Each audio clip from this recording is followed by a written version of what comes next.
Olá pessoal, sejam bem-vindos aí a mais uma aula.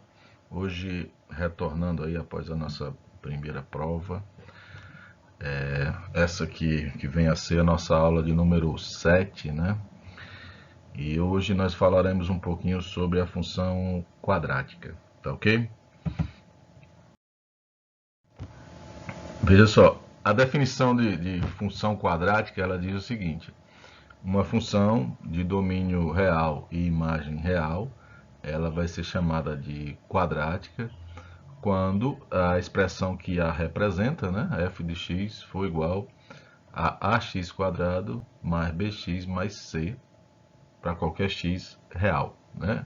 A, B e C são números reais fixos. Esse A não pode ser zero, obviamente, porque se o A for zero, você teria então uma função afim, ok?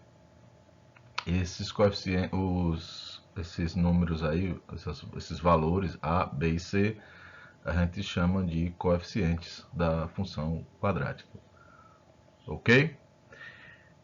A primeira observação que a gente vai fazer é o seguinte: esses coeficientes eles ficam completamente determinados pelos valores que essa função assume. Essa é uma maneira estranha de dizer algo que é muito óbvio, mas assim, para mim é como se ele estivesse dizendo outra coisa. Né? Quando você vê a demonstração, aí você entende, assim, eu tentei ao máximo trazer uma relação com isso que está aqui dito e essa demonstração, e eu acho que eu não vou conseguir ser claro, tá? Vocês, por favor, me perdoem.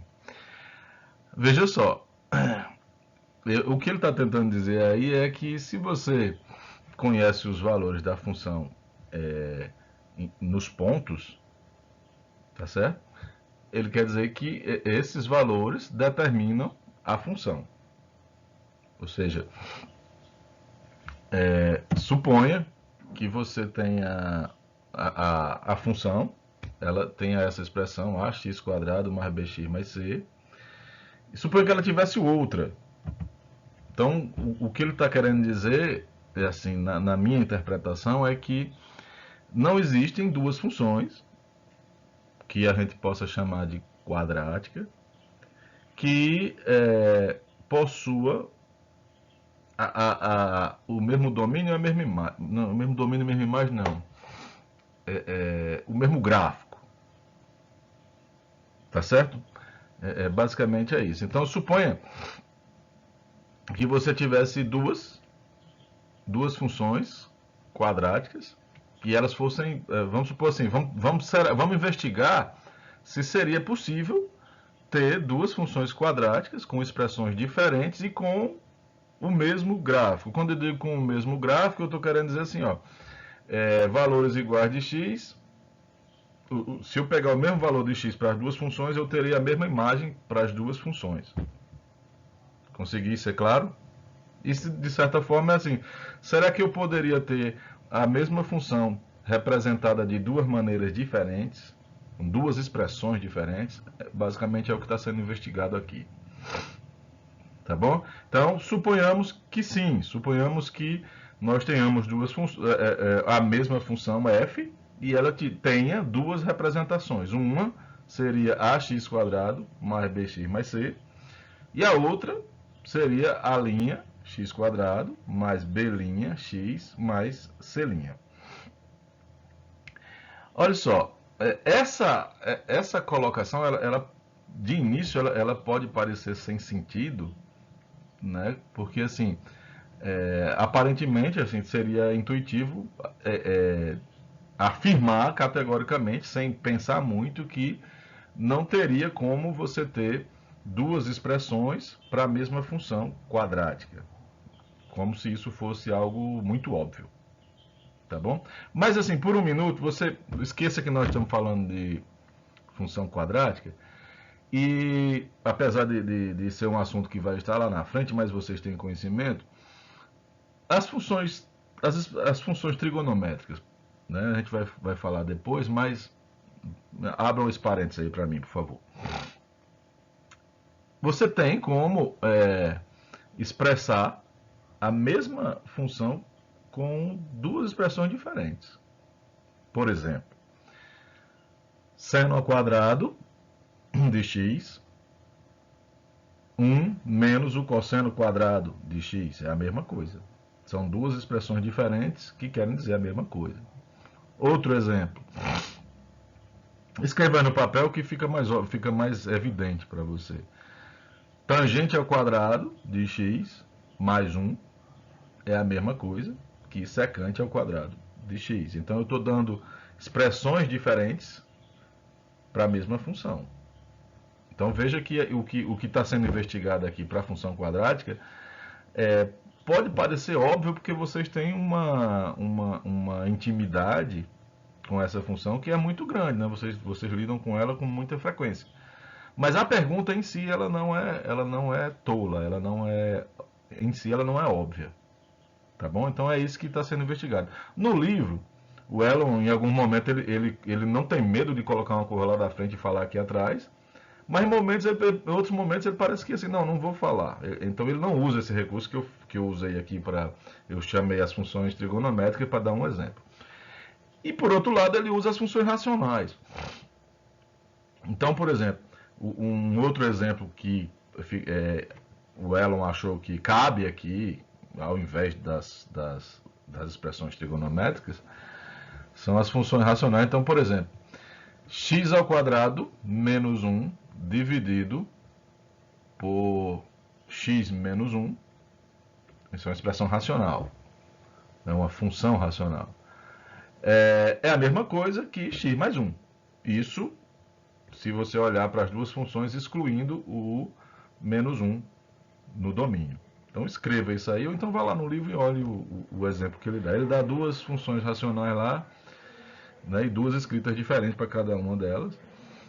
Tá? E assim, isso é o que motiva a pergunta aqui. Será que nós poderíamos ter duas expressões diferentes para a mesma função quadrática? Então, nós estamos partindo do pressuposto que sim, né, é uma demonstração por absurdo. Suponha que sim, tá ok?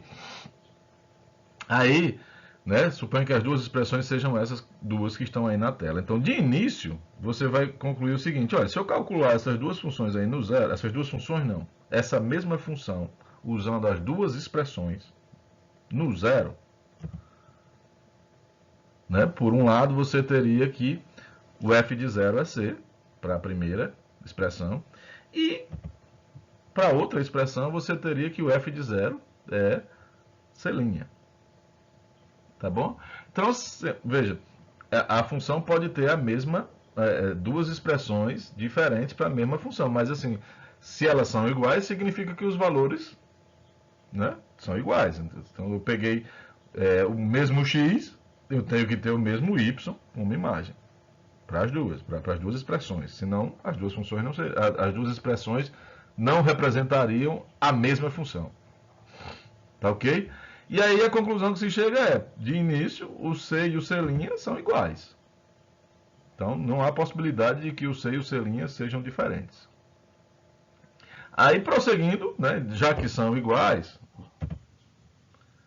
né, o ax quadrado mais bx seria igual a x quadrado mais b'. Ok? E isso teria que valer para qualquer x que eu ponha aí. Em específicos, tem que valer, né? Ele primeiro coloca aí um x em evidência nos dois lados.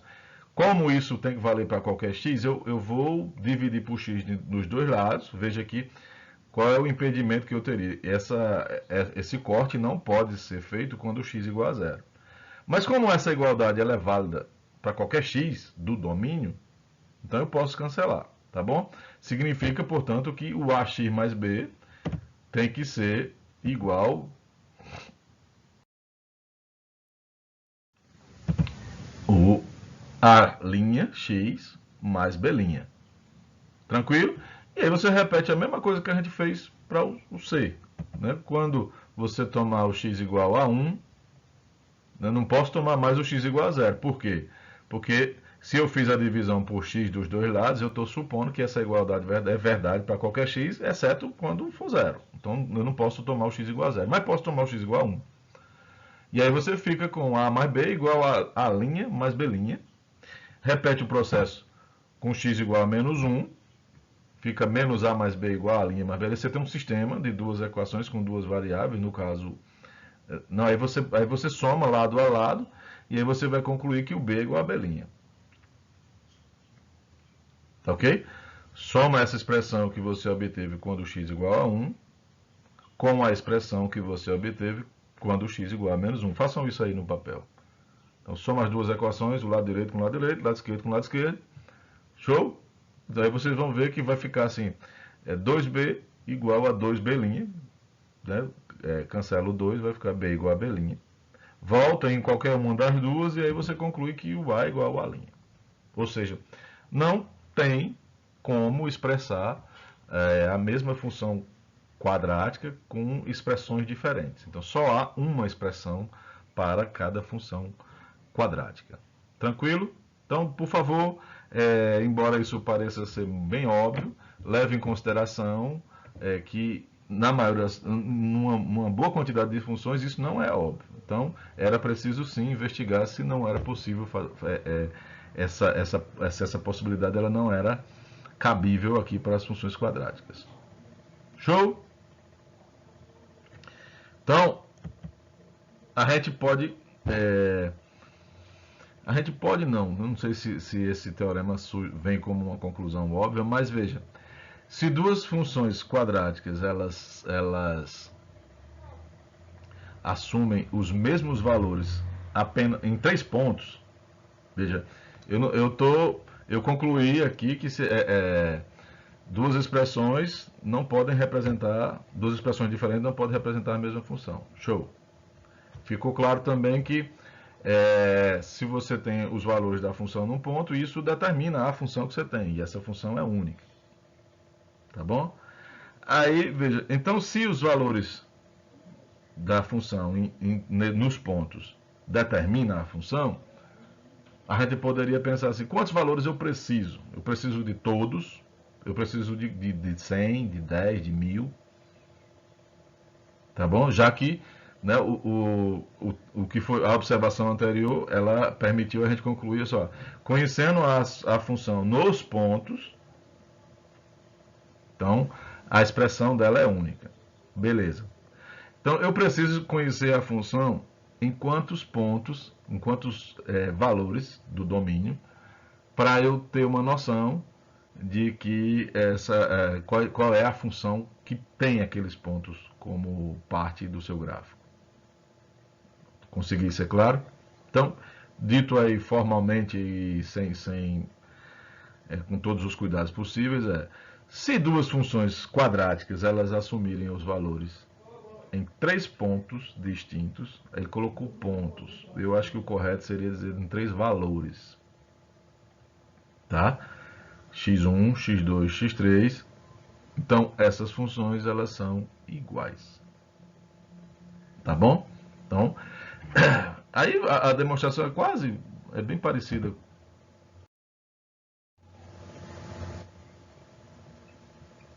com a anterior, e aí eu não vou fazer não, tá bom? E aí eu vou me ater, já que o teorema anterior ele diz o seguinte, olha, se você conhecer o valor dessa função em 3 pontos, isso em 3 pontos diferentes, né?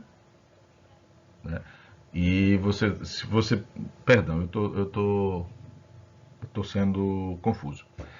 O teorema anterior diz o seguinte, se você tem 3 pontos, 3 valores, e duas funções são iguais nesses 3 pontos, isso sozinho já é suficiente para garantir que as duas funções são iguais. Tá ok? Então não precisa muito mais do que 3 para garantir a igualdade, só bastam 3. Aí a demonstração ela é parecida com a observação, e aí eu vou deixar por conta de vocês. Aí, seguindo adiante, é o seguinte, bom, já que 3 pontos, 3 valores, né, garantem que a igualdade de duas funções nesses três valores, eu garanto que essas duas funções na verdade são iguais, será, portanto, que eu poderia dizer que, conhecendo uma função em 3 pontos, eu conseguiria determinar então qual é essa função. Por favor, eu estou sempre economizando aqui, era para dizer função quadrática o tempo todo. Então a aula de hoje é somente sobre função quadrática. Quando eu mencionar alguma outra coisa que não seja aí eu vou tomar o cuidado de dizer, tá bom? Mas se eu falar só função, eu estou me referindo à função quadrática. Show? E aí, isso, a afirmação, a conclusão é que isso é verdade, né? Se você tiver 3 pontos, agora é pontos sim, x1, y1, x2, y2, x3, y2, e esses pontos eles não sejam colineares, tá bom? Então, vai existir uma única função quadrática, onde o y1 é a imagem do x1, o y2 é a imagem do x2, o y3 é a imagem do x3, ok? Isso, dito de uma outra forma, é dizer o seguinte, olha, se você conhece 3 pontos por onde o gráfico da função passa, então você conhece a função quadrática. Tá bom? Como é que a gente poderia provar esse teorema?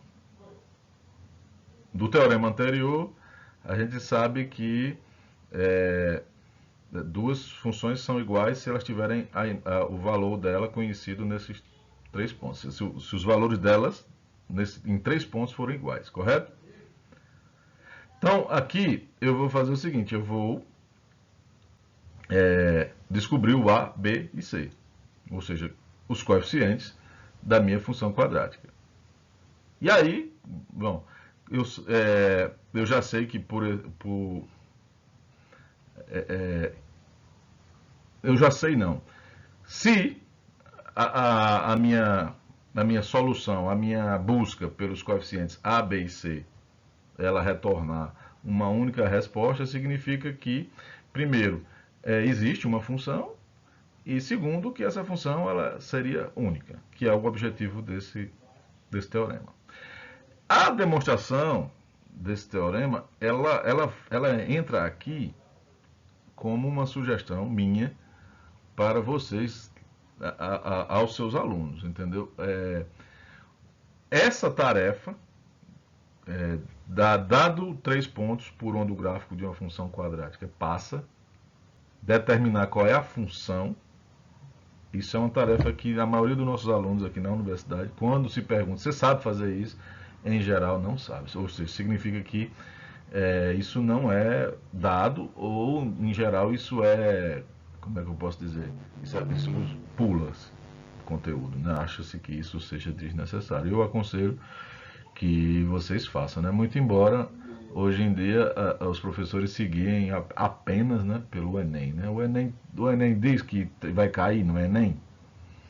Diz, então vamos ensinar. Não vai cair não no Enem, então não ensina. Isso é lamentável.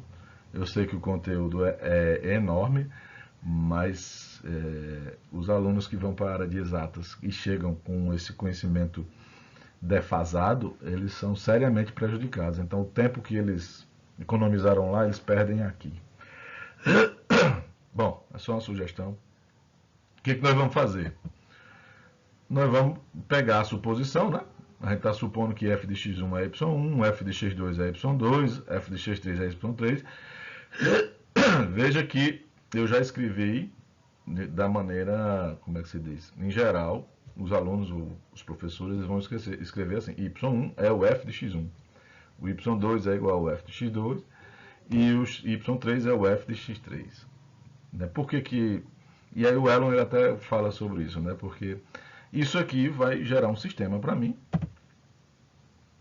de 3 equações com 3 variáveis. Perceba, x1, x2, x3 são conhecidos, y1, y2 e y3 são conhecidos, e quem não é conhecido aí, quando você armar, seria o A, o B e o C. Então você tem um sistema que ele foge das regras. Primeiro porque a maneira de se escrever dele nasce ao contrário. Eu escrevi aí da maneira correta, da maneira comum, mas em geral ele nasce com o que está aí à sua direita, vem à esquerda. Isso é um momento assim para o seu aluno ver que assim não, os problemas eles não nascem como a gente está acostumado a resolver. A gente resolve de uma maneira padronizada, né? E essa maneira era idealizada, é uma maneira que assim se tornou o padrãozinho para a gente começar a resolver. Mas assim, num problema na vida real, ele não nasce da maneira ideal, ele nasce torto e aí a gente ajeita para ficar como a gente gostaria que ele tivesse, entendeu? Então esse é um exemplo e é bom para o aluno perceber isso. Uma outra coisa é que é um sistema onde as variáveis aí deixam de ser x e y, né? X, y, z, e é um momento em que as variáveis elas são a, o b e o c. É outra coisinha que foge à regra, tá entendendo? E na universidade, quando você escreve esse sistema aí, os alunos querem encontrar o x1, x2 e o x3. Por quê? Há um vício mental aí, né? Um hábito que foge, assim, variável é o x. A, B e C são constantes. Né? E aí, isso aqui quebra todos os hábitos. Tá bom? Então, um que deve estar pairando aí pela cabeça de vocês é o seguinte: beleza, professor. O senhor disse que o x1, x2 e x3 são conhecidos, mas eles estão aqui na forma de letrinhas. Né? E eu não vou poder trocar por um número que eu queira. Né? O y1, y2 e y3 também, mesma coisa. Você pode trocar sim, a título de enxergar o problema de uma maneira mais, como é que se diz, menos abstrata. Mas a sua resolução tem que ser com o x1, x2, x3, y1, y2 e y3 na forma de letrinhas mesmo. E aí o que você vai poder fazer é somente supor que eles são conhecidos. Lembre-se aí que o teorema está supondo que os pontos eles são não colineares. Tá bom? E aí vocês vão ter que lembrar o que significa não colineares do que foi dito na aula lá atrás. A gente teve uma aula que eu defini o que vem a ser a condição necessária para a não colinearidade. Tranquilo?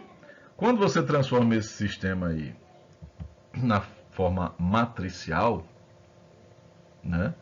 Aí você vai ter a matriz do sistema, vai ficar x1 quadrado, x1, 1 na primeira linha, x2 quadrado, x2, 1 na segunda linha, x3 quadrado, x3, 1 na terceira linha. Né? ABC é o vetor coluna aí que define as variáveis que nós queremos descobrir. Y1, Y2 e Y3 faz parte do que foi dado, são as ordenadas dos pontos que a gente conhece. Show? Você tem um sistema e aí você pode usar o que foi ensinado a respeito de sistemas. Né? O que diz lá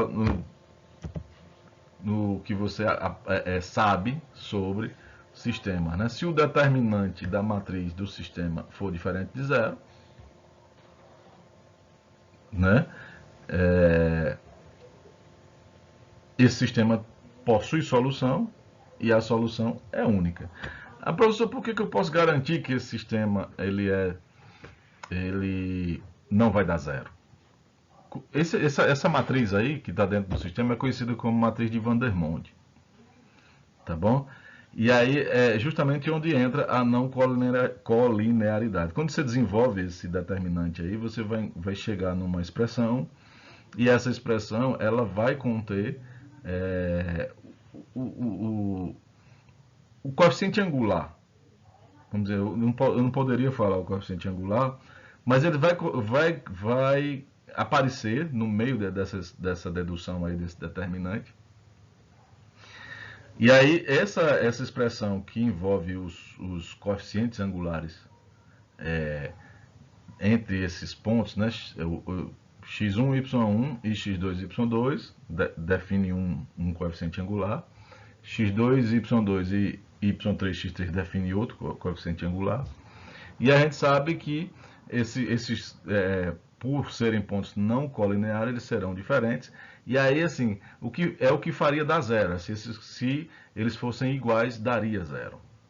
E aí, isso é o gancho para o que a gente vai falar daqui a pouco. Aí essa informação aqui que não dá zero vai ficar muito evidente para vocês, tá? Se acaso vocês não estiverem aceitando que isso é uma coisa estudada lá no segundo grau, né? A matriz de Van der Molen, e você aprende, entre outras coisas, que essa matriz, o determinante dela é diferente de zero, ok? Isso se x1, x2, x3 não forem iguais, tá bom? Então, possui solução e a solução desse sistema é única. Então, a função f, que a gente está dizendo, né, que ela vai ter coeficientes ax² mais bx mais c. Então, tem expressão, perdão. Os coeficientes serão a, b, c. Eu tenho a garantia que esses coeficientes aí existem, são únicos. Em outras palavras, essa função existe e ela é única também. Espero que tenha ficado claro. Veja, o seu aluno, quando ele tiver de posse do x1, x2, x3, y1, y2, y3, conhecidos de fato, aí esse sistema aí, ele tem que ir até o fim e resolver o sistema. Tá bom? Então ele vai ter que encontrar o A, o B, o C, tudo. E aí entra as maneiras que... É um bom momento, assim, por exemplo, ou você, num primeiro... Se o seu assunto, o foco central for as funções quadráticas, você pode empurrar de goela abaixo, porque muito provavelmente o assunto sobre sistemas não ocorreu ainda, mas, né, isso poderia ficar como uma pausa, e aí, assim, usa-se, faz o seu aluno acreditar na marra, mas quando você chegar lá na frente, quando você estiver ensinando determinantes, sistemas, regra de Cramer, né, aí, né, o escalonamento, aí você pega como exemplo, você traz uma função de segundo grau, uma equação de segundo grau, onde deseja se encontrar os coeficientes ABC. Aí você monta o problema, vai cair num sistema, você resolve o sistema, e aí, né, isso também seria um momento útil, assim, para o aluno ele aprender a perceber que o mundo ele não vem em caixinhas, né? O que acontece com um aluno que chega na universidade? Ele enxerga as coisas em caixinhas. Matemática é matemática. Né? Eu aprendi física, física é física. E ele não percebe que uma coisa que ele aprendeu lá na matemática pode ser útil na física, pode ser útil na química. Uma coisa que, né, há uma interdisciplinaridade. E as coisas na matemática, os assuntos, eles são conectados também. Então, lá na hora que você está estudando sistemas e determinantes, não há problema nenhum que uma equação de segundo grau, uma função de segundo grau apareça no meio. Ele já estudou, né? Seria bacana para ele se desvencilhar dessa coisa. Não, na hora que eu estou estudando função de segundo grau, é função de segundo grau. Na hora que eu estudo sistema, é sistema determinante. Né? Uma coisa não mistura com a outra. Mistura sim, tá? Então, o gancho aí que eu falei sobre a colinearidade, né? Lá no segundo grau, em algum momento lá, e é quando você está estudando as funções funções lineares, como a gente viu aqui, né? Aí é dito o que faz com que 3 pontos sejam colineares. 3 pontos serão colineares, né? Se todos os coeficientes envolvendo eles, 2 deles forem iguais, como a gente definiu aqui, né? E aí alguém chega lá e lasca um teorema no meio da sua fuça, né? E diz, olha, esses pontos serão colineares se o determinante aqui, fulano de tal, for zero. Aí o determinante ele é formado por x1, y1, 1, x2, y2, 1, x3, y3, 1. O cara não sabe, tá vindo de onde é que vem isso, ninguém explica para ele de onde é que vem, e somente diz assim, olha, se der zero, é colinear. Né? Se der diferente de zero, não é. Aí, vamos tentar ver de onde é que isso vem. Tá bom? Então, né, pega aí esse determinante igual a zero e faz a escrita, né? Desenvolve isso daí. Se você desenvolver isso aí todinho, aí você escolhe a maneira que você quiser, tá? Eu gosto muito da expansão em Lagrange, mas você pode usar as outras regras aí que eu nem lembro o nome. Regra de Sarri, se eu não tô enganado. É Sarri, viu? Não é regra de Sarros, não. Muito fica horrível. Aprendi a regra de Sarros. É Sarri. Então, dá essa expressão aí. Façam mesmo, tá? Pega o papel aí, dê uma pausa e desenvolve. Show? Aí, o que nós vamos fazer agora?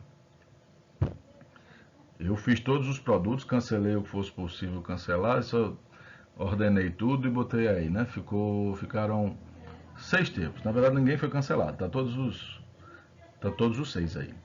Todo mundo que aparece na distributividade de cada um dos termos. Show? Aí eu vou somar e subtrair um termo do meu interesse. Ó, veja só, professor, como é que eu faria isso? Né? Como é que eu é meio assim, parece que o cara sonhou, né? Mas eu acho que as coisas elas não nascem dessa forma. Assim, o cara teve um sonho, foi lá e somou e subtraiu esses dois termos. Eu acho que ele desenvolveu o determinante, guardou a expressão, foi lá nos coeficientes, fez uma manipulação com os coeficientes angulares e chegou na mesma expressão. Isso aí, veja, isso foi por acaso. Aí nasce a suspeita, entendeu?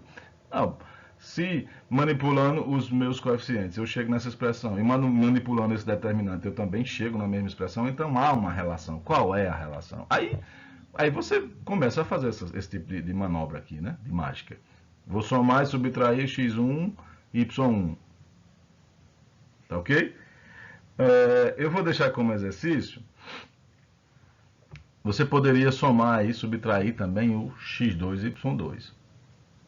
Ou x3, y3. Tá?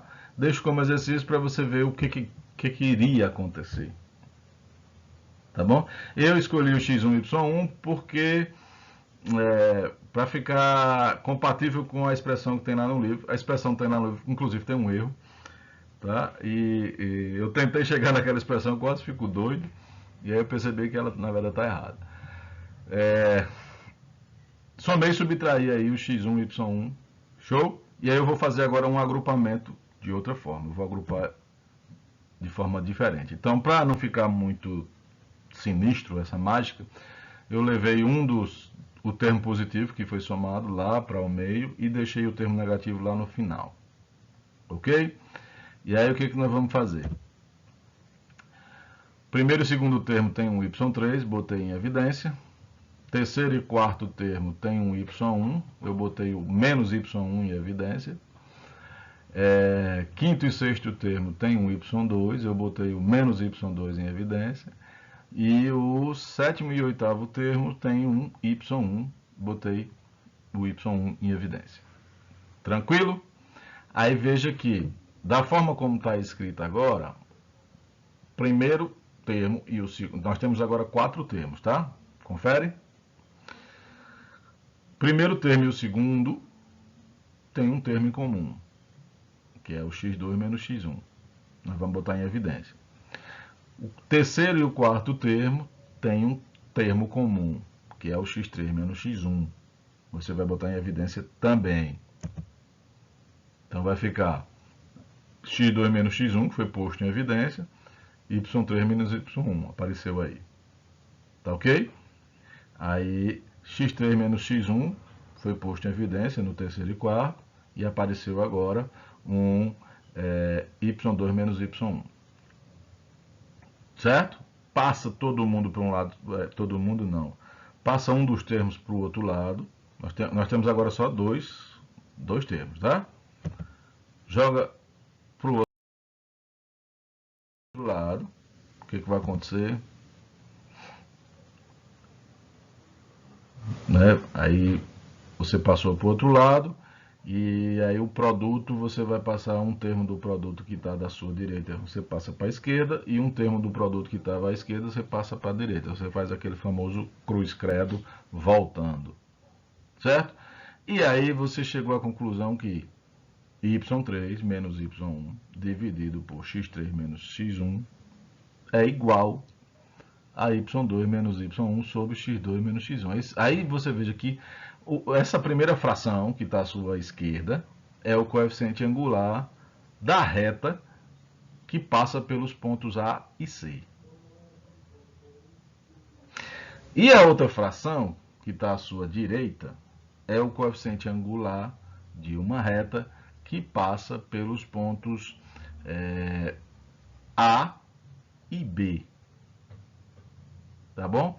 E aí, veja, a conclusão é óbvia. Se o coeficiente angular de A até C é o mesmo coeficiente angular de A até B, então significa que esses três pontos estão alinhados. Tá ok? Perceba que eu tomei o cuidado de, em cada passagem, eu colocar o se somente se. Por quê? Porque isso volta. Tá bom? Então, se o determinante é zero, os coeficientes estão angulares, os pontos estão alinhados. Se os pontos estão alinhados, o determinante é zero. Então é um se somente se. Tranquilo? Aí, talvez vocês consigam me responder agora o que aconteceria se eu tivesse colocado x2 e y2 em positivo e negativo, em vez de colocar x1 e y1. Percebe que ficou o coeficiente angular entre A e C e depois entre A e B. Perceba que o A é o ponto de partida dos dois, é porque eu somei e subtraí o x1 e y1, que é do A. Se você tivesse acrescentado x2 e y2, aí ia ficar os coeficientes angulares assim, ia ficar A menos B, né, e o C menos B. Não sei se vocês estão entendendo quando eu digo A menos B e C menos B. E aí você poderia também somar e subtrair x3 e y3 e aí ficar todos em função do C. Bom, espero que tenha ficado claro. Qual é a relação? Eu vou deixar essa pergunta aí para vocês se responderem. Entre esse determinante e o outro determinante que tem lá no teorema. Perceba que são diferentes, são dois determinantes diferentes. Lá você tinha uma matriz de Vandermonde, e aqui não é mais a matriz de Vandermonde. Certo? Tem alguma relação entre esse determinante e o outro? Eu deixo para vocês me responderem. Bom, a partir de agora vocês têm uma explicação do porquê que esse determinante igual a zero significa que os pontos A, B e C são colineares. Um problema que é bem antigo e assim, apesar de você esse problema não ser posto na sala de aula como um problema antigo e um problema que existia, né? Na verdade, abre-se o livro lá e hoje a gente vai aprender soma e produto. Há uma relação entre a função quadrática e um problema de encontrar soma e produto. Na verdade, esse problema existia na antiguidade, é um problema bem antigo. Né? E o problema ele era posto de que forma? Né? Agora, assim, não me pergunte, eu devia ter feito a pesquisa, não fiz. Por que esse problema era importante na época? Assim, ele resolvia que problema? Tá? Aí vocês me perdoem, eu não fiz essa busca. Façam. Qual era o problema? Né? Você tinha dois valores, um S e um P. Né? Esse S significa a soma e esse P significa o produto. E aí a pergunta é, eu consigo encontrar dois valores, dois números, de forma que a soma desses dois números me dá o S e o produto desses dois números me dá o P? Então, esse era o problema que existia na antiguidade. E aí, veja, esse problema aí, ele está intimamente relacionado com as equações do segundo grau. né? Perdão, equações quadráticas, certo?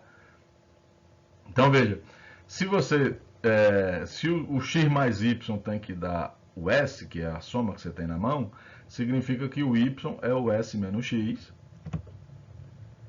né? E aí, como o x vezes o y tem que dar o p, aí você substitui aí o que você está dizendo que é o y, né? Que é o s menos x, vai ficar x vezes s menos x igual a p. Distribui tudo e organiza, vai ficar x ao quadrado menos s mais p igual a zero. Não é só uma coincidência, né? Resolver o problema da soma e do produto é equivalente a resolver essa equação do segundo grau. E como eles na época não tinham o conhecimento a respeito de equações do segundo grau, como é que se resolvia uma equação do segundo grau, é óbvio que você não pode aqui dizer que é só resolver a equação do segundo grau que eu encontro os valores que eu estou procurando. Não pode. Mas esses caras resolviam esse problema mesmo sem saber aquilo que vocês sabem hoje, né, a respeito de equação de segundo grau. E como é que eles faziam isso? Aí eu achei a fórmula, a maneira deles assim simplesmente fantástica. Veja só, é uma busca mais geométrica, vamos dizer assim. Vamos supor que esses dois números que nós estamos querendo descobrir, né, eles posicionados sobre uma reta. Aí, veja, como eu não sei quem é quem, né, um vai ser maior, o outro vai ser menor. Tá certo? É,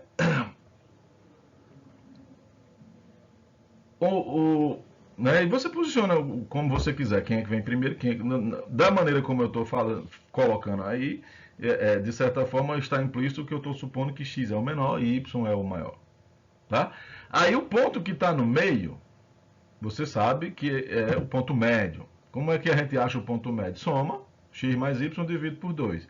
Aí perceba que o x mais y é justamente o s que eu quero encontrar. Ou seja, esse ponto que está aí no meio, ele é o s sobre 2. É só um posicionamento geométrico do s, né? De certa forma eu estou dizendo, olha, se o x está aqui, o y está aqui, o s sobre 2 ele está aqui.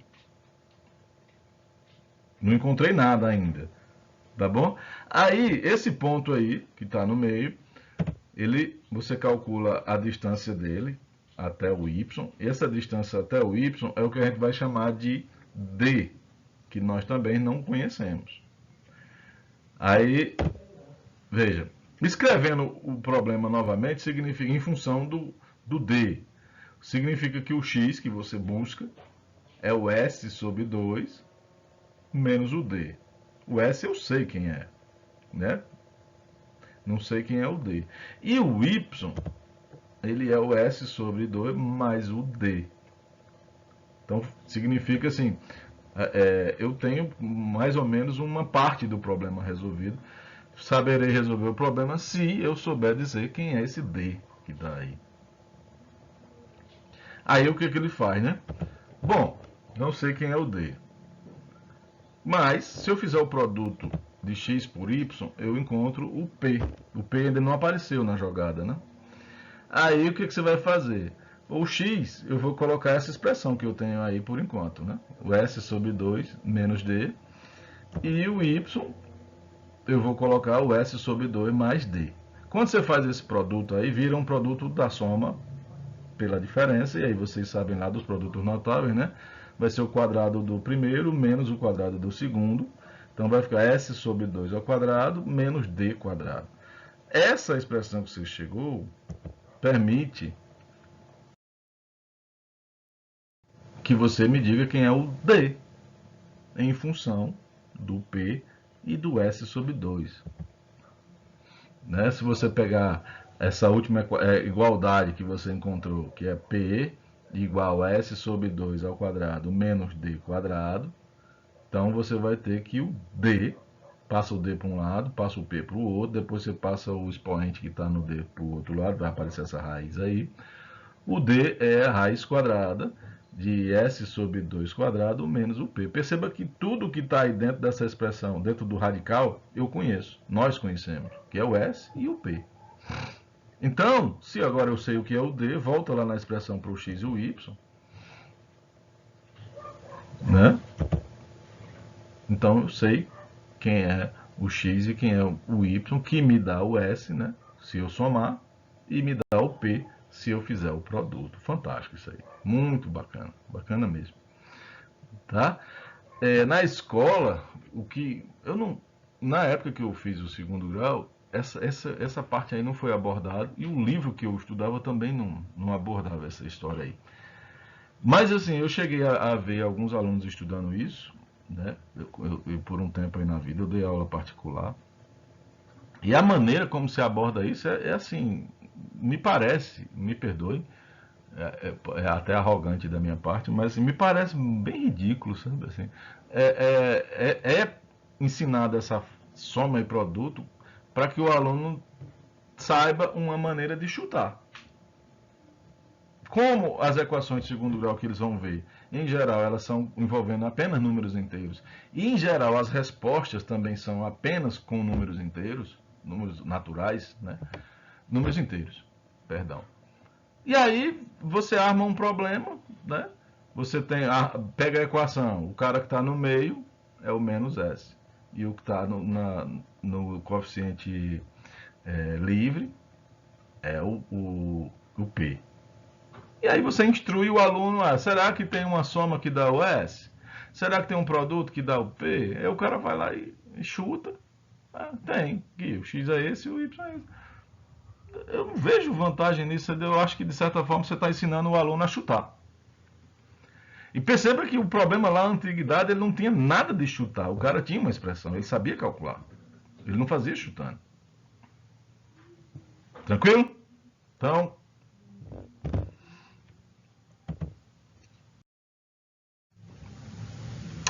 passemos agora a uma coisa que o Elon ele dá um nome bem bacana. Como é o nome que ele dá?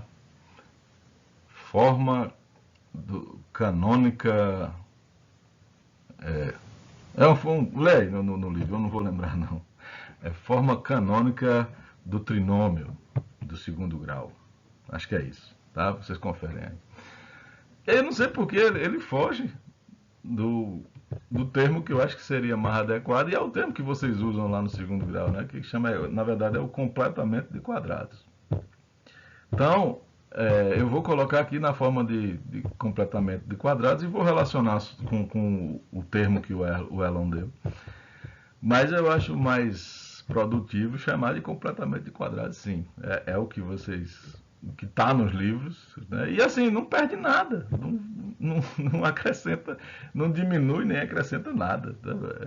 Quer dizer, chamar de trinômio, forma canônica do trinômio quadrado, do trinômio do segundo grau, eu acho meio pedante, sei lá.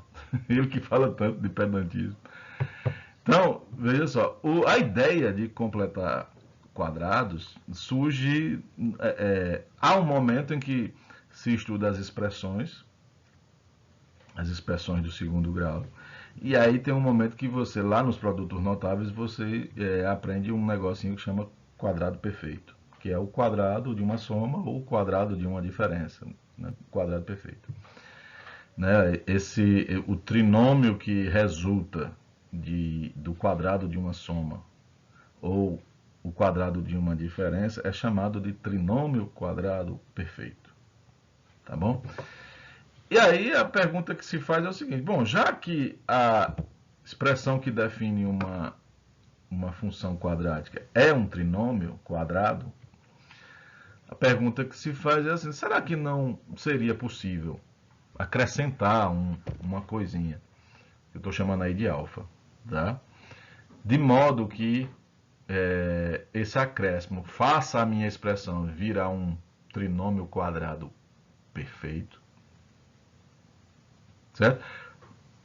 Aí você poderia começar assim, reagindo: professor, mas se eu somar um alfa aí, eu mudei a minha expressão, mudou.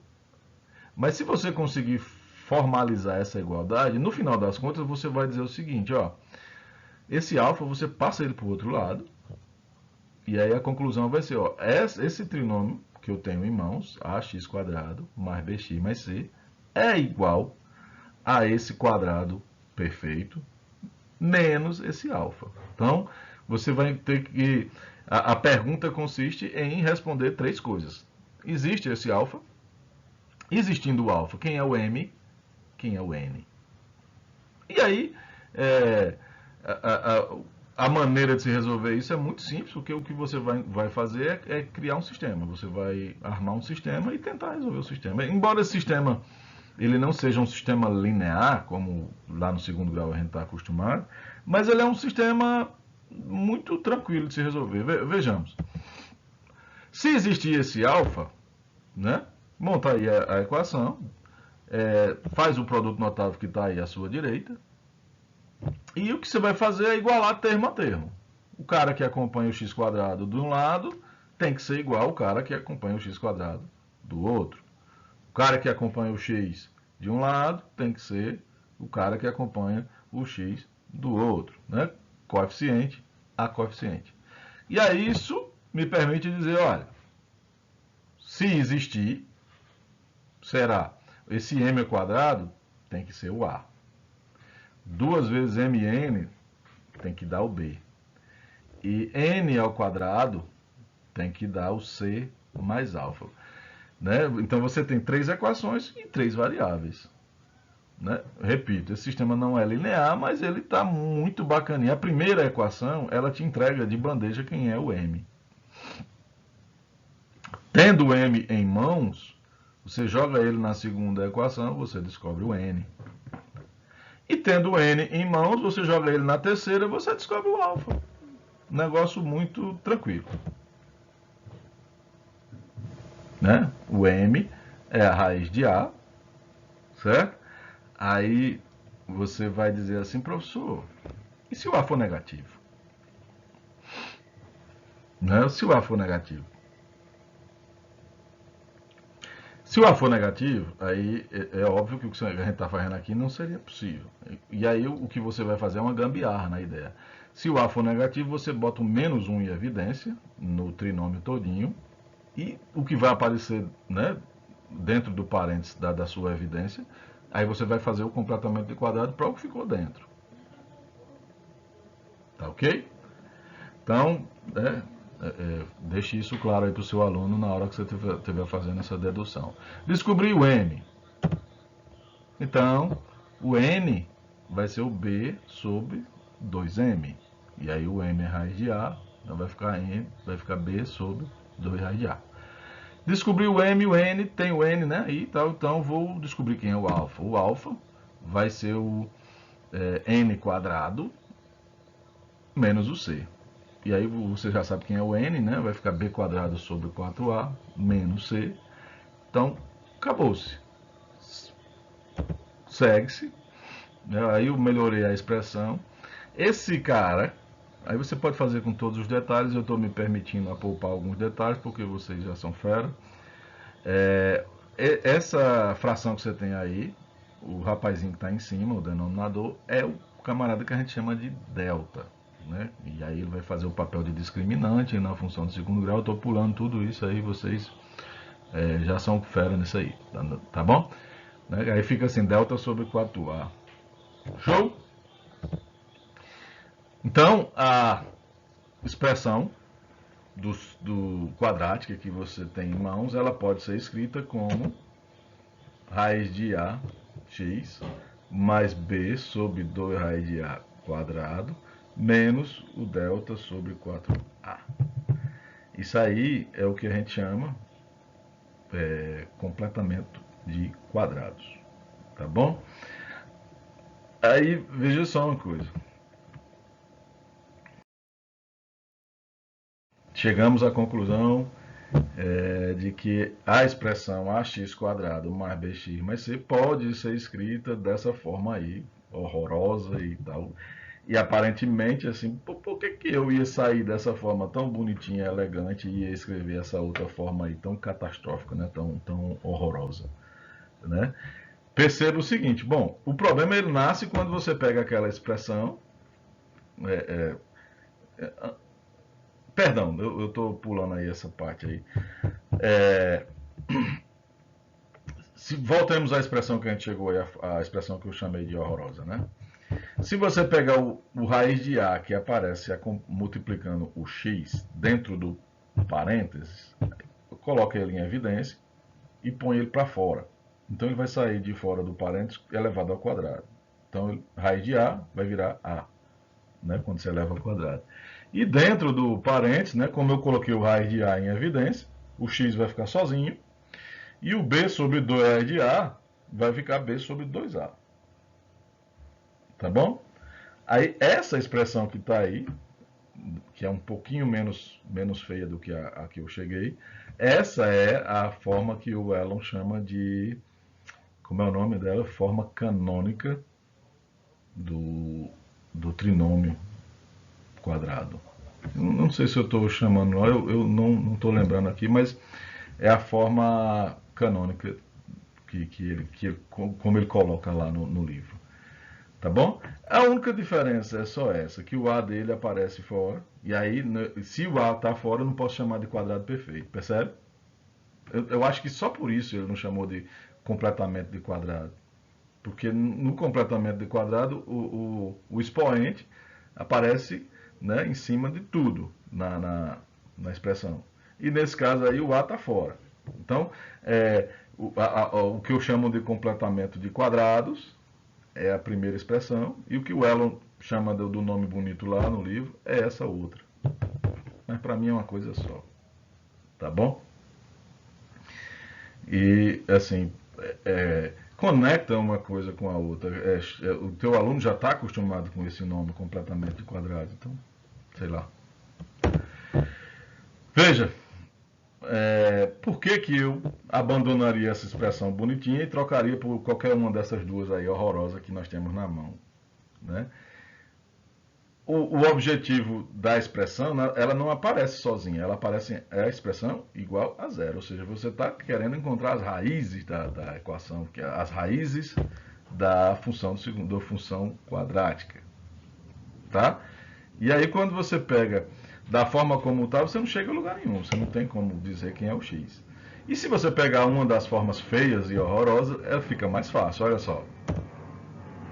Peguei a minha, a do completamento de quadrados, né, igual a zero. Aí o termo menos delta sobre 4a, eu posso jogar ele para o outro lado. Certo? Agora eu vou passar o quadrado, o expoente 2, eu vou jogar para o outro lado, ele vai virar uma raiz. Certo? Em seguida, o b sobre 2 raiz de a, eu jogo também ele para o outro lado. E agora, a raiz de a, que está multiplicando o x, eu vou passar para o outro lado, dividindo todo mundo. E essa expressão que você tem aí é o que a gente chama de fórmula de Bhaskara, né? Vocês já estão cansados de saber que é a fórmula de Bhaskara. E, assim, serve um pouco para mostrar para o teu aluno que o Bhaskara ele simplesmente não adivinhou, ele não sonhou. E a dedução que ele faz também não é algo assim anormal. O sisteminha que a gente resolveu lá é muito trivial, muito simplesinho. Qualquer um de nós poderia ter feito aquilo ali. Tá certo? Tem umas demonstrações que faz assim o Bhaskara parecer né, o cara que abduziu aí um anjo, desceu um anjo e deu uma ideia para ele fantástica, né? Ele não, tem umas demonstrações que o cara diz assim, ó, soma esse termo aqui na expressão e vê o que acontece. Aí o termo é que você diz, pô, como é que eu ia adivinhar esse termo aí? Né? Que é o alfa que a gente descobriu. E da forma como a gente armou, eu acho assim bem mais óbvio. Né? Beleza? Então essa aí é a fórmula de Bhaskara e aí vocês fazem tem que fazer, né? Uma exploração dessa fórmula, analisar o delta. O delta vai ser o cara que é o discriminante, serve para dizer quantas raízes tem, né? Quando é zero tem duas iguais, quando é maior do que zero tem duas diferentes, são reais, quando é menor que zero não tem nenhuma. Show?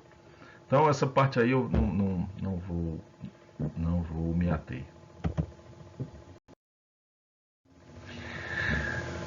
Para finalizar a brincadeira, a gente precisa falar um pouquinho sobre o gráfico. Né? Aí o que se faz no segundo grau é assim: Eu queria que, assim, não precisa você fazer o que nós vamos fazer aqui, o que o livro faz. Mas você, como professor de matemática, você precisa estar atento a isso, entendeu? Assim, pega aí alguns pontos, calcula a imagem, liga. Essa história de liga que é bacana, né? Que eu acho que ensina o aluno a cometer erros, né? Assim, não tem nada de errado se você, em algum momento, disser assim, olha, eu posso ligar porque essa função eu sei de outros canais que eu não vou poder trazer aqui, mas ela é contínua, então a ideia de ligar ela é permitida. Aí, é, pode falar continuidade? Não pode, né? O aluno lá do segundo grau não sabe o que é continuidade, você não pode explorar essa ideia. Mas você poderia falar o seguinte, olha, o domínio não tem nenhum buraquinho. Então, se não tem nenhum buraquinho, significa que o meu gráfico também não tem nenhuma falha nele. Aí por aí pode. Por aí eu acho que pode, não pode, deve, né? E aí o aluno do segundo grau, ele acha que ligar os pontos é aquela coisa assim, não, posso calcular aqui os pontos e depois eu ligo. Eu já vi umas coisas absurdas. Eu mandei uma turma de cálculo 3 e eu pedi para eles desenhar o gráfico da função 1 sobre x. E aí os caras pegaram alguns pontos, alguns valores de x negativo, alguns valores de x positivo. O zero eles não pegaram, obviamente, porque não dava para calcular. Aí jogaram assim, ficou 3 pontos de um lado, 3 pontos do outro. E aí eles conectaram os pontos. E aí, assim, o fato de o zero não poder ser calculado não impediu nada de você conectar um ponto que estava à direita com um ponto que estava à esquerda. Ligaram lá. Eu disse, sério que vocês estão. Sabe assim, é cálculo 3, aluno que já passou no Enem, aluno que já fez cálculo 1, já fez cálculo 2, a ideia de continuidade já existe, já foi tratada, e mesmo assim, a ideiazinha de ligar os pontos, que foi plantada lá no segundo grau, ela ainda é mais forte. Ela ainda é. Desfazer isso é terrível, terrível. O cara não. Bom, fica aí a sugestão. E voltando aqui ao nosso contexto, é assim: você liga os pontos, mesmo tendo dado a informação, eu posso ligar, e aí vai lá e diz assim: ó, tá vendo que tem um formato assim, então é a parábola. E eu aposto assim que até você, como professor, nunca parou assim para dizer: é só isso, eu posso dizer que é uma parábola, e é dado como se isso fosse óbvio, não é uma parábola. Professor, e como é que eu ia duvidar? Né? Veja, existe um monte de gráficos. Se você desenhar, por exemplo, x a quarta, pega o computador e manda ele desenhar. Tá? Aí você vai ver que é uma espécie de um U. Correto? Faz esse teste. Dá uma espécie, é um U. Aquele cara que está ali não é uma parábola. Muito embora ele seja um Uzinho. Então, o que eu quero dizer? Nem todo U que você desenha, assim, nem todo gráfico que é semelhante a um U é uma parábola. Então, assim, porque a gente conectou alguns pontos e aí dá o formatozinho, e aí então isso aí é uma parábola. Não é assim não, tá bom? E aí a intenção aqui do nosso dessa parte do texto é justamente isso, assim. Por que eu posso afirmar que o gráfico de uma função quadrática é uma parábola? E aí a gente tem que regredir um pouquinho e procurar a definição de parábola. O que é uma parábola? Tá bom? Então a definição de parábola ela diz o seguinte, olha, é o conjunto de todos os pontos do plano que estão a uma igual distância de um ponto que a gente vai chamar de foco e uma reta que a gente vai chamar de diretriz. Então você pega um ponto, pode fazer isso ainda, um ponto e uma reta na direção que você queira. Assim, só não pode ser uma reta que passe por esse ponto, tá? E aí você vai procurar agora quais são os pontos que estão na mesma distância desse ponto do foco e do F. Então, o ponto que lhe interessa, o ponto não, os pontos que lhe interessam serão todos aqueles que calculei a distância para um foco, para um ponto, né? Você tem o foco e tem a reta diretriz. Se a distância de P a F for igual à distância de P a D, aí perceba que é uma coisa que você não vai poder explorar para um aluno que está no nono ano. Não pode, nem no primeiro ano, porque envolve a ideia de distância de ponto a reta e ele não sabe. Tá? Mas é uma coisa que você precisa saber. Todos os pontos que tiver dentro dessa condição formam uma parábola. Essa é a definição formal de parábola. Tá bom?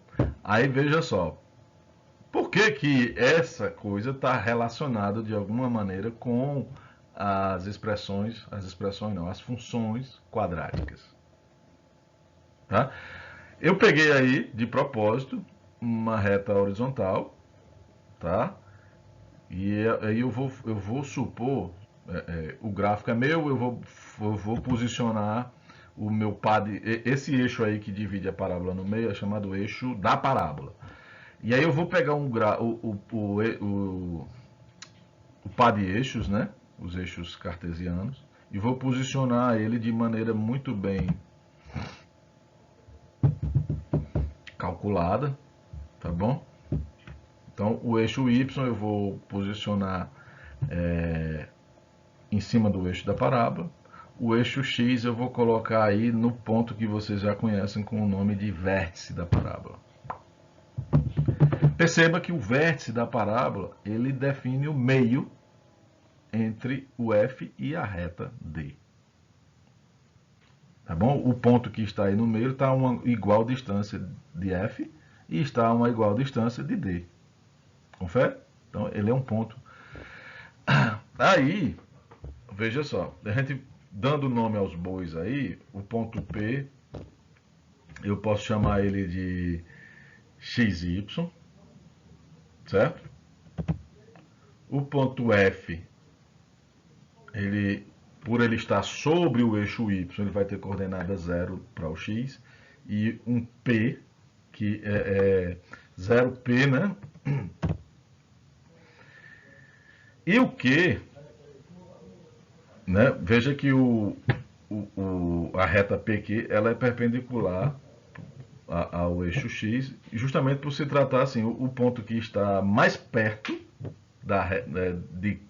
o ponto sobre a reta D, que está mais próximo de P, ele define uma reta ortogonal à reta D, tá ok? E aí, como a gente de propósito colocou o eixo X paralelo à diretriz, né, significa que PQ ela é vertical. Se ela é vertical, a coordenada X é a mesma coordenada do P, e por ela estar sobre a diretriz, o Y é menos P. Show? Mas professor, quem é esse P?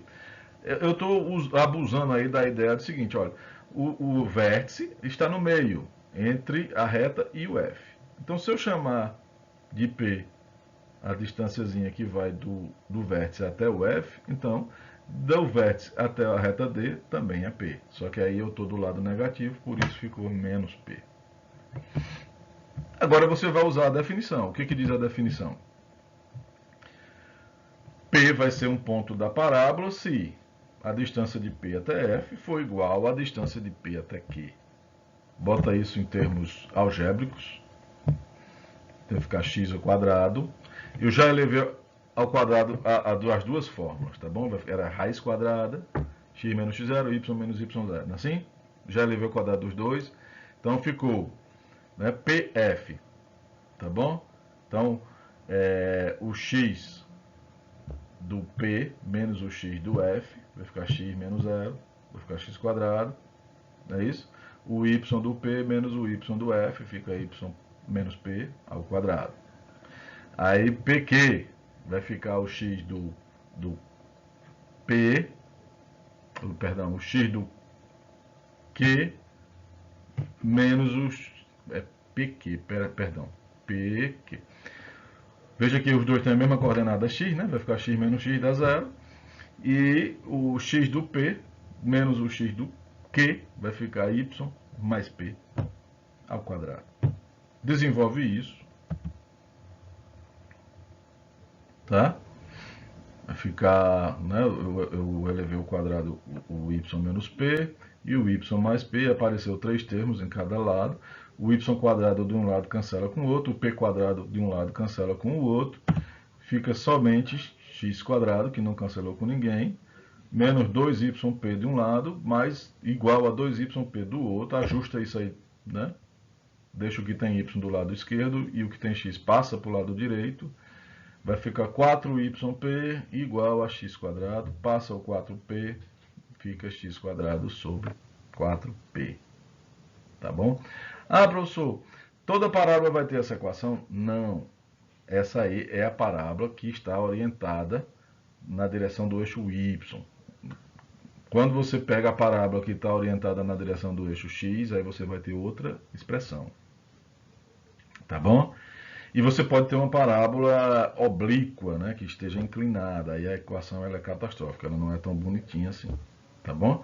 Mas como, em geral, você quer modelar, então você parte de uma coisa que está nas suas mãos. Então você tem a liberdade de pôr essa coisa onde você quiser. Por isso que, quando eu coloquei o eixo x e o eixo y onde eu queria, tá certo? Então eu estou querendo modelar uma parábola.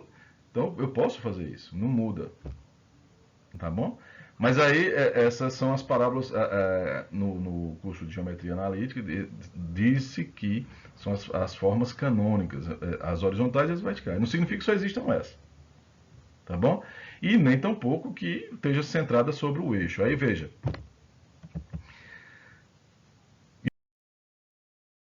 Estando sobre o eixo x, o eixo da parábola coincidindo com o eixo y, você tem essa fórmula aí. Se você deslocar um pouquinho, então, né, você fez um deslocamento na direção à direita do eixo x, do eixo y, então vai ficar x menos x0 ao quadrado, onde tinha x. E se eu pegar essa mesma parábola e subir ela um pouquinho, você tem aí. Aí essa é a fórmula geral de uma parábola posicionada em qualquer lugar, mas ainda assim vertical. Tá bom? Tá bom? Mas essas são as que nos interessam. Tem as horizontais, e as horizontais não têm relação com as expressões quadráticas, as funções quadráticas. Aí veja, pega essa fórmula aí geral que a gente chegou, da parábola vertical, né, 1 sobre 4p, multiplicado por x menos x0 ao quadrado, mais y0. Compara isso com aquela expressão que a gente encontrou lá na hora que a gente estava falando sobre completamento de quadrados. Se você olhar as duas, você vai poder, né, fazer uma associação de coisas aí. Primeira, o A ele é igual a 1 sobre 4p. Confere? O x0, que você chama na verdade de x do vértice, ou x índice v, né, vai ser menos b sobre 2a. E o y0, ou o y do vértice, é o menos delta sobre 4a. Confere? Viu como saiu imediato, assim, como saiu tão tranquilo, tão bacana. E na verdade, assim, diferente lá do segundo grau, você ainda ganhou uma coisa que é o P, que é a posição do foco. Lá no segundo grau você não tem o foco.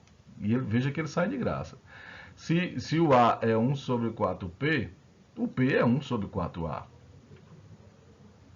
Tranquilo? Então guarda essas informações aí. De tabela eu tô te dando quem é o vértice, tá bom? E qual é a posição do foco. Isso se você tem a expressão ax quadrado mais bx mais c para a sua função do segundo grau. Ok? Aí,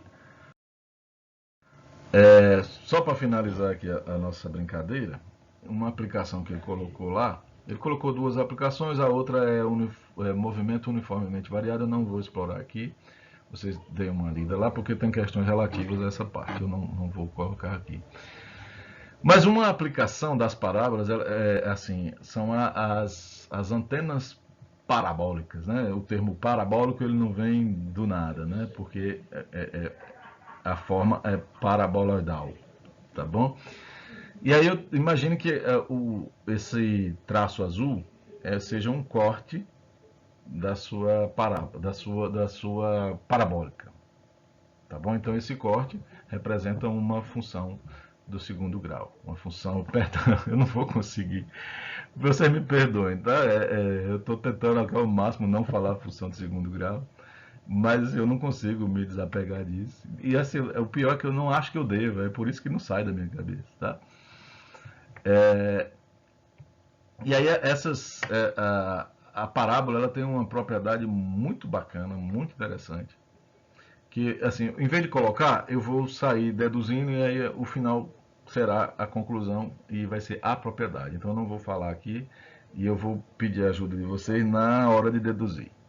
Tá bom? Então, suponha que você tenha aí a sua função. Eu não posicionei os eixos, não estou preocupado com os eixos x e y.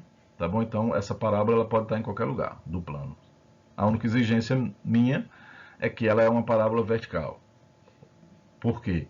Se ela é uma parábola vertical, ela pode ser expressada por uma função quadrática. Ax quadrado mais bx mais c. Tranquilo?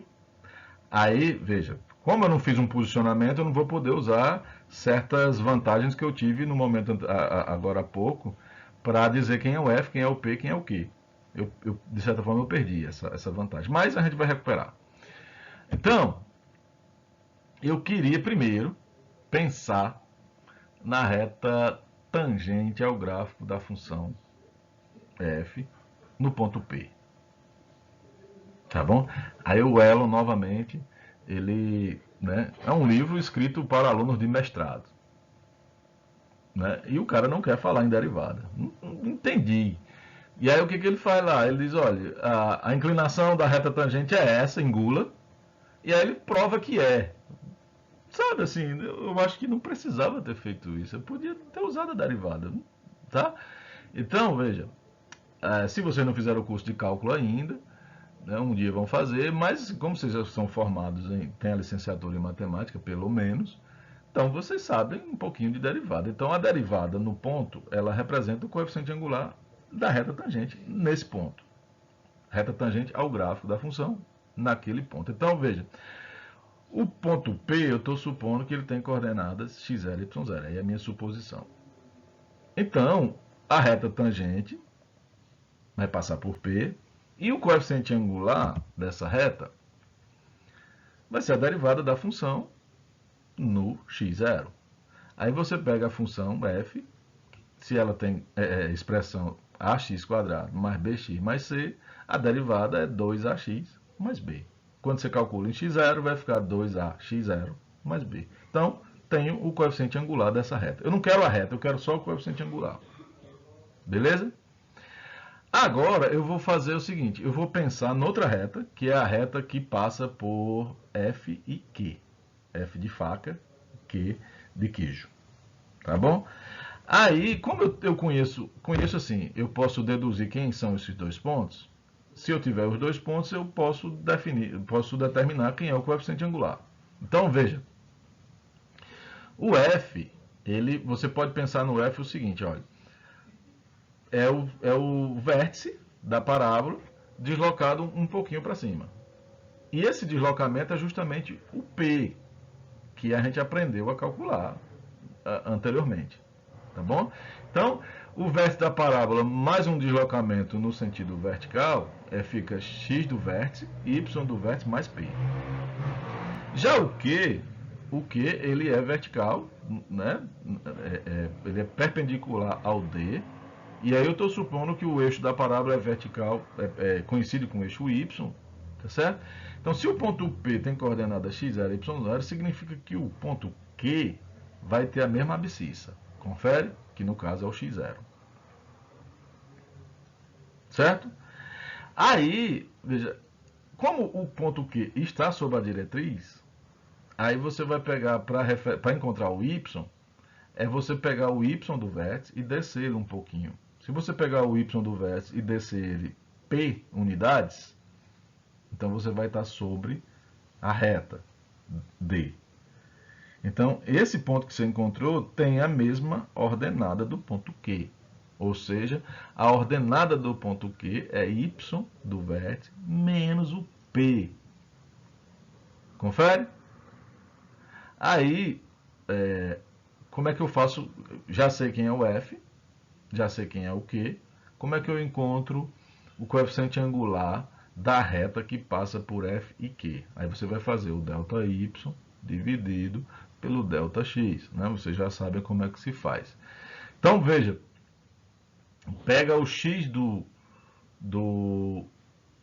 Q, perdão, o y do Q menos o y do F.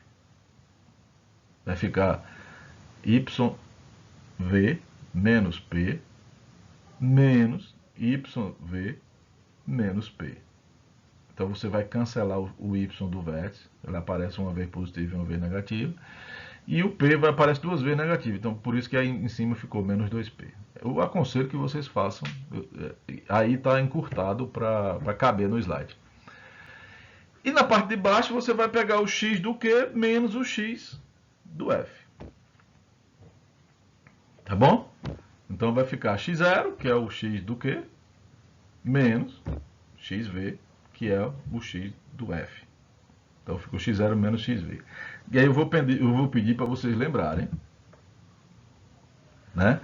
Quem é o P? O P é 1 sobre 4A. Tá legal? E o x do vértice é menos B sobre 2A. Substitui nessa fórmula aí que a gente encontrou para o coeficiente angular da reta que passa por F e Q. Eu não vou fazer essas contas não. Pausa aí e faz. Substitua essas duas coisas e manobra aí tudo que você puder. E aí você vai chegar à conclusão que o resultado dessa conta é menos 1 sobre 2AX0 mais B. Aí se você olhar para esse coeficiente e o anterior, você vai perceber que o produto deles dá menos 1. Se o produto deles dá menos 1, significa que essas duas retas são perpendiculares. A condição de perpendicularidade entre duas retas é que o produto dos coeficientes angulares dê menos 1. Confere? O que é que eu ganho com isso? Se você pegar e olhar para o triângulo FPQ, dividir ele em dois triângulos, eu vou colocar um T ali no meio. Então, você vai concluir que, olha, FP é igual a PQ. Correto? Então temos dois lados iguais. Show? Aí, essa reta é ortogonal, significa que ela forma dois ângulos de 90 ali, onde está o T. Ok? Eu quero que vocês me ajudem aí. O lado PT faz parte dos dois triângulos ao mesmo tempo. Então nós temos dois lados iguais e dois ângulos iguais.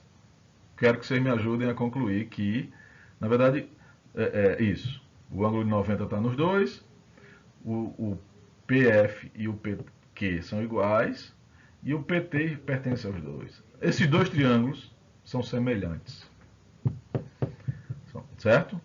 De que dois triângulos eu estou falando? F, PT e Q, PT. Tranquilo? Se esses dois triângulos são semelhantes, eu posso concluir que o ângulo no ponto P, o ângulo FPT, é igual ao ângulo QPT. Show? Se você pegar essa reta que passa por PQ e prolongar ela, aí você vai poder, ângulos alternos internos, eu não sei como é que chama, esse ângulo aí é igual. Então, veja, o que você aí chegamos à nossa conclusão. tá bom? Uma reta, um raio que venha paralelo ao eixo e o eixo da parábola, ou, dito de outra forma, perpendicular à reta diretriz da parábola, ok? Vai ser refletido, né? Isso é uma lei da reflexão, se eu não me engano, chama lei de Snell. Ela reflete com o mesmo ângulo que ela entrou. Então, veja, o ângulo que ela forma com a reta S vai ser o mesmo ângulo que ela vai rebater, tá certo? E aí, veja, o que a gente está concluindo aqui, ó, pegue qualquer reta vertical, esse ângulo que ela forma com a reta S vai ser o ângulo com o qual ela vai refratar, ela vai refletir ao bater na parábola. E aí, veja, onde é que ela vai bater? Vai bater no foco. Isso vale, veja que a gente não particularizou o P, vale para qualquer P sobre a parábola. Então, quando você pega os raios do Sol, ou os raios de qualquer outra coisa, todos aqueles raios que vierem paralelos ao eixo da parábola, vão bater na parábola e vão refletir. E todos eles vão refletir sobre o foco. Então, isso é uma maneira de ampliar o sinal de uma determinada transmissão, por exemplo. Né? É a aplicação que é dada com as antenas parabólicas. Quando você pega uma lupa, né, é a mesma coisa. Você pega os raios do Sol, todos aqueles que forem paralelos ao eixo da parábola, aí você tem o vidro, ele é polido de forma a superfície virar um paraboloide, tá bom? E aí quando você usa ela, o paraboloide ele pode estar no sentido côncavo e pode estar no sentido convexo, tá certo? E aí quando ele está no sentido convexo, os raios vão ser todos eles, os raios que vierem paralelos ao eixo da parábola, todos eles vão ser refletidos para um mesmo ponto, que é o foco. E aquele ponto, assim, se você está falando de raios de sol, aquele ponto vai ter a maior quantidade de calor. Então, isso explica quando as pessoas usam a lupa para esquentar uma coisa, né? Tá? Espero ter sido claro aí na aplicação das parábolas. Pessoal, acabei concluindo o capítulo. Eu estava previsto a demorar 2 aulas para fazer isso, acabou que não foi preciso. E por conta disso eu deixo aí esses exercícios para que vocês possam treinar. Tá bom? Então anotem aí e fiquem todos com Jesus e até a próxima aula.